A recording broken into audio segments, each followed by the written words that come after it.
What's up? What's up? What's up? What's up?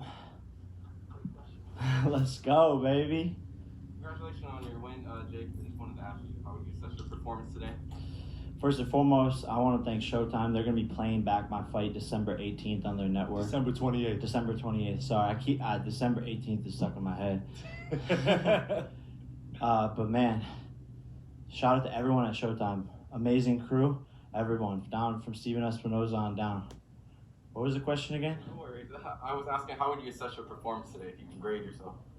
I got the knockout, highlight reel knockout. You know, I was setting up that shot because I knew he was going to try and catch the right hand coming straight, so I had to loop it around like a hook. But I was just off. I don't know, man.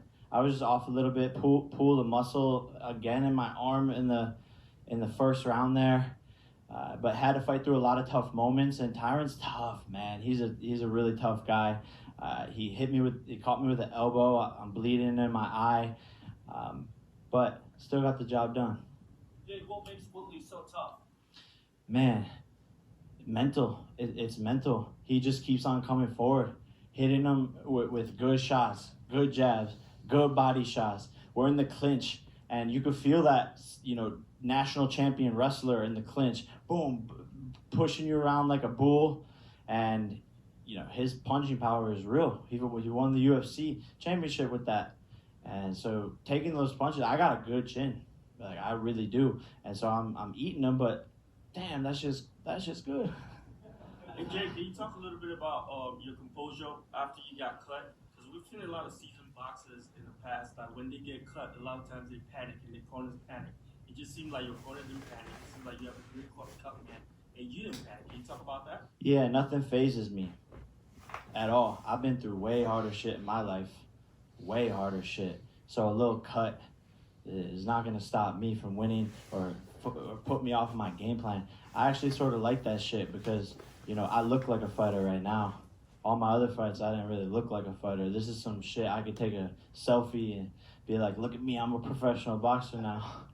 But my team was on top of it in the corner. Stay calm. Bro, at one point the blood was in my eye. I just saw red. I don't even know if that's healthy. But I just saw red, but hey, you gotta do it. Avid boxing fan, that was easily my favorite knockout of the year, and I think it's time that people deserve to give you credit, because even one of my favorite boxers, Devin Haney, had a fantastic win the other week, but it didn't end in a spectacular fashion like yours. So I say that to say people are still gonna have something to say after this. Fight a real boxer. Where's Tommy Fury at? Whatever nonsense they're gonna say. Have you done enough to please yourself at this point and say I've done enough to be happy? I've done more than enough. 4 massive fights in 13 months. No one in the history of boxing has done what I've done at this age. Massive pay-per-views, knocked out every single person that I've fought. The only person that's as active as me doing these bigger pay-per-views is Canelo. And he's 50-plus fights in. And like I said, I knocked out everyone that I fought, turned them all into memes. That shit's going viral all over the internet. And I'm ready to fight whoever. It doesn't matter if they're a professional boxer or if they're a 5-time UFC champion. I don't care. I'm really built for this. And no matter what, I'm going to find a way to get the job done. And that's what I showed tonight. And Tommy Fury is lucky that he wasn't in there tonight, because Tyron's way tougher. He has that experience. Tommy probably would have looked a lot worse than that, and that was pretty bad.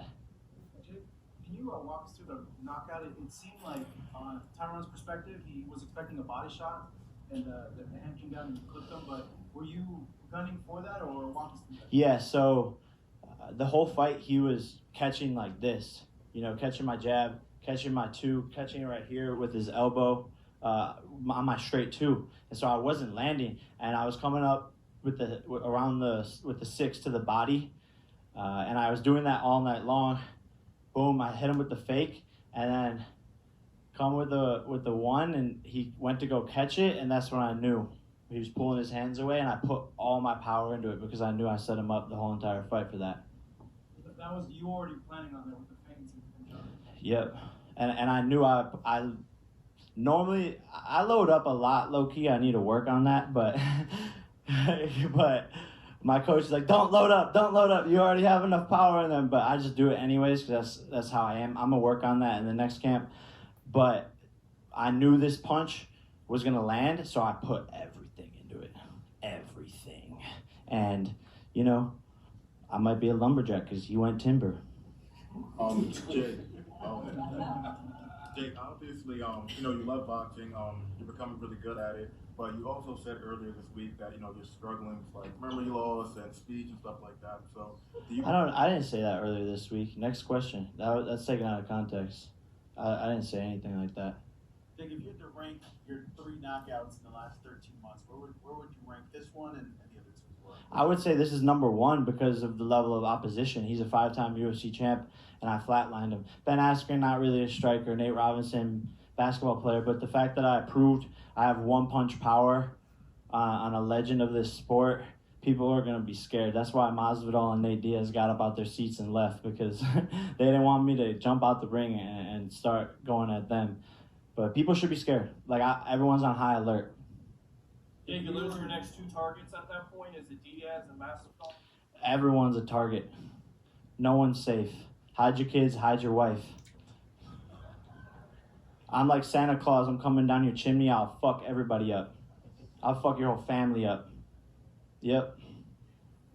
You were offered both guys. If you had a choice between Diaz and Masvidal, There's no choice there. They're both under contract with the UFC. There's no discussion on that. like if you could only fight one of them, who would you fight? I'll fight all of them. I don't care. You know, I don't really know what's next on the roadmap.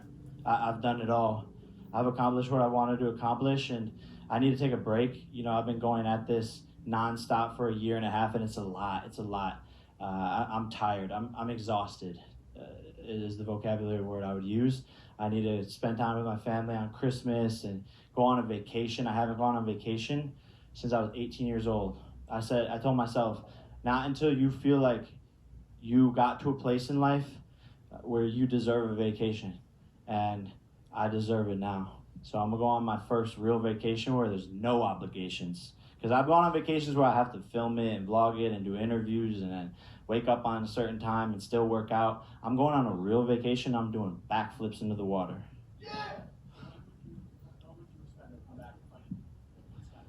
Whenever I feel like it. Whenever I feel like it. You and Amanda Serrano purchased the unlikely dynamic duo with Amanda on course to fight Katie. Do you see yourself continuing that trend, or is that fight big enough where it has to be its own main event? That's his own main event, for sure. And I'm so excited. I'm gonna do everything in my power to, you know, make that fight the biggest female boxing fight in the history of the sport. And it's a historic moment. And Amanda is a superstar. You know, she almost got her opponent out of there in the first round, and she could punch. She's an exciting fighter, a real superstar, and we're excited to take her to a whole nother level with MVP. Bringing that fight forward, where do you rank that among your own achievements in the sport? Say it again? So you being able to deliver that fight forward, where would you place that among your own achievements in the sport? See, I love to bring everyone up around me and to support my friends, because if they're growing, then I'm growing, and that's what I've noticed. And so it's high on the list. It's so satisfying because she deserves the money and the notoriety more than I do. She's put in thousands and hundreds of hours in the gym, and she deserves the big payday that she's gonna get, and she deserves to, you know, be able to retire from boxing and not work again. Yeah, not work again, and that unfortunately hasn't been the case for women's boxing. They've been underpaid and taken advantage of, and it's an amazing accomplishment for me to be able to help her. And she's such an awesome person, like such an awesome person. Hey Jake, can you talk about your experience bringing this card to Tampa, the support? We know a bunch of big time boxers that can't sell out their hometown, but the support you have in Tampa, any chance you bring back this card in Tampa? What's your experience like in Tampa? Tampa's been amazing, so supportive. Everyone in the arena, you know, since day one, they gave me a jersey, and everyone's been so awesome. The fans showed out. I think I heard a number, 18,600? 685. 18,685 people. That's more than Madison Square Garden, more than Staples Center. So You know, this is iconic, and my audience is everywhere. That's the difference. Is I don't need to go to Las Vegas to sell out a crowd. My audience is digital, and I could go anywhere in the world and sell out. Nick, you talked about your critics before the fight. What do you have to say to them tonight after knocking out Woodley in the 6th round? Suck my nuts. What else can they say? What more could they want from me?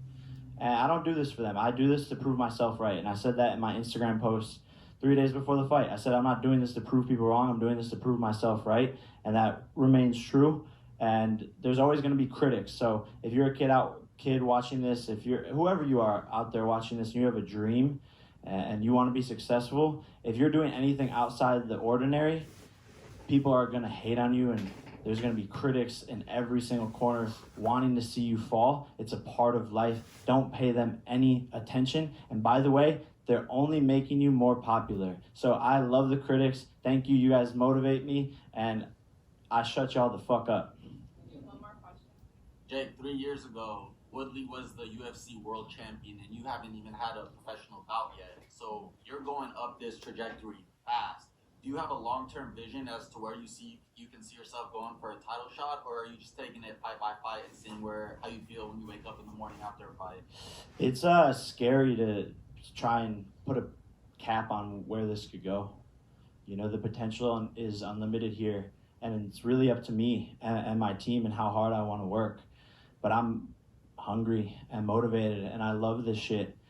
So, 2 years as a professional, and this has gone astronomical and is making history. So, yeah, I would love to just continue to put on historic events and sell massive pay-per-views and fight higher level opposition as I go. And maybe when the time is right, I'll go for the world championship belt and whatever belt that is, IBF, WBA, WBO, I don't know. But it'd be funny to just become a world champion and just be like, yeah, I'm a YouTuber. And as soon as I would win the world championship, I would take the belt and I would throw it on the fucking ground and stomp on it. Because you're a champion here and in your heart before anyone tells you that you're a champion. I am a champion. Nick, is your signature going to be give the next fighter Rolexes? Because you kind of called the shot. It's time to knock you out, Woodley. Are you going to continue to I mean, I feel like I have to give them gifts for the trauma I put them through. But yeah, maybe I got more tricks up my sleeves, and I guess I don't know. Do you want a Rolex? I can get you one. I'm gonna get him a Rolex. Will you get his email? All right. What's your name? Peter Blake. You're gonna look really good with a Rolex on. All right. Well, I'll have Nikisa hit you, and I'm gonna get you the same one I got Tyron. All right.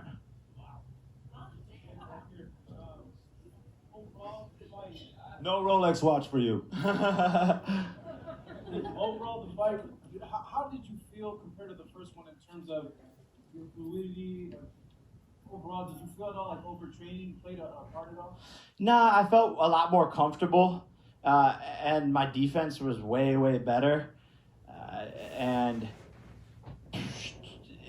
in a lot of ways, it was similar to the first fight because we were sort of giving each other the same looks, and we both came in with a respect for our power, for each other's power. And so, a lot of times it was sort of like a stalemate because we were just gauging what the other person was going to do. Yeah, but I got elbowed, headbutted, and then when I pulled my arm right away, the same injury as before. So it is what it is. Shit. Jake, you've already made a major impact in the sport at such a young age. You're helping women's boxing. You're giving young stars massive paydays. You're bringing more fans into arenas, giving boxing more attention. Do you see yourself becoming, a promoter or something like that down the line, quitting boxing all in general as a fighter and just doing business side? Yeah, for sure. I will always be involved in this sport forever. Whether I'm fighting or whether it's Nikisa and I running Most Valuable Promotions and helping people like Amanda Serrano get more spotlight. I could definitely put on a British accent and become an Eddie Hearn. One more? Last one? One more time. time before you go. You fought every 4 or 5 months. Would you anticipate fighting April, May? Longer? It's gonna be longer. It's gonna be longer than that. 2 weeks ago, he I don't said, give a shit about anyone. 2 weeks ago, he anything. said July, and then he said maybe March. So he's got to take some time, think about what he wants to do, and then he'll tell us all what he wants to do.